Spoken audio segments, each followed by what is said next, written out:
ஒரு ஊரில் ராமு என்ற ஏழை தொழிலாளி வாழ்ந்து வந்தார்.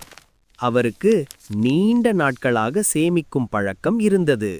அந்த சிறிய வாடகை வீட்டின் மூலையில் ஒரு பழைய டின் பெட்டியில் ஒவ்வொரு மாதமும் கொஞ்சம் கொஞ்சமாக கனவுகள் சேர்க்கப்பட்டு கொண்டிருந்தது. ஒரு நாள் நம்ம சொந்த வீடு என்று சொல்லிக்கொண்டே அப்பா ஒவ்வொரு நாணயத்தையும் வைத்தார். மழை வந்தால் வாடகை வீட்டின் மேல் சுவரிலிருந்து தண்ணீர் சொட்டும். அம்மா பாத்திரத்தை வைத்து பிடிப்பாள்.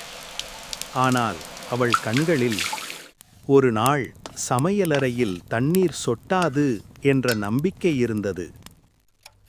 வருடங்கள் ஓடின. சேமிப்பு மெதுவாக வளர்ந்தது. ஒரு நாள் புதிய வீட்டின் கதவு திறந்தது. சிமெண்ட் மணம், புதிய சுவரின் குளிர்ச்சி, காலில் ஒட்டிய மண், உணர்ச்சியுடன். அவையெல்லாம் வீடல்ல, உழைப்பின் சாட்சி. இது வீடில்லை, நம்ம வியர்வைக்கு கிடைத்த மரியாதை. அன்று முதல் அந்த வீட்டில் மழைச் சத்தம் கூட இசையாக கேட்டது. இதுபோல் அனைவருக்கும் சொந்த வீடு கனவு நிறைவேறட்டும்.